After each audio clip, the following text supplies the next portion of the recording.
Nga Lëvizja Fol ishte ftuar dhe komisionera nga Agjencia për Informim dhe Privatësi, krenare Sogojeva Dërmaku, po ashtu edhe kryetari i Asociacionit të Gazetarëve të Kosovës, Pragje Majliregja. Aty u fol për rëndësinë e mbrojtjes së të dhënave personale, sidomos të nënvizuar moshat e reja, por ndërkohë edhe informimin e publikut në lidhje me këtë çështje. U tha gjithashtu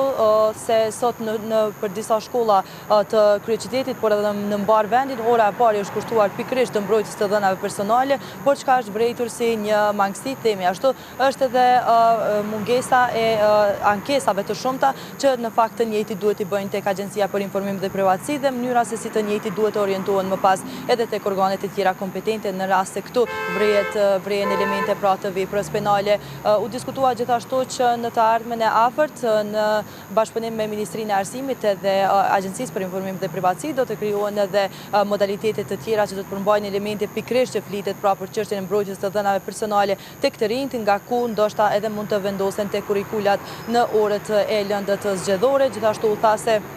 një problematik është pikërisht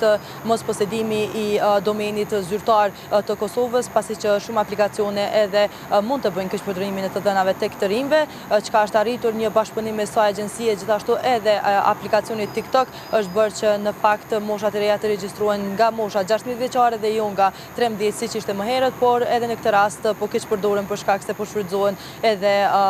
aplikacione të tjera, por njëkohësisht edhe elemente të tjera që mund të ndihmojnë atyre të kenë qasje në to. U tha që është duke u folur në përgjithësi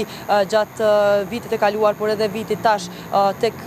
shumë takime që organizohen, por edhe me gazetarë këtu, por edhe me trim, por edhe me prindër e mësimdhënës, që është për të treguar në fakt se si duhet të mbrohen këtu të dhëna personale dhe se si të mos ekspozohen. Element tjetër ishte edhe përmendja e fotografimit të fëmijëve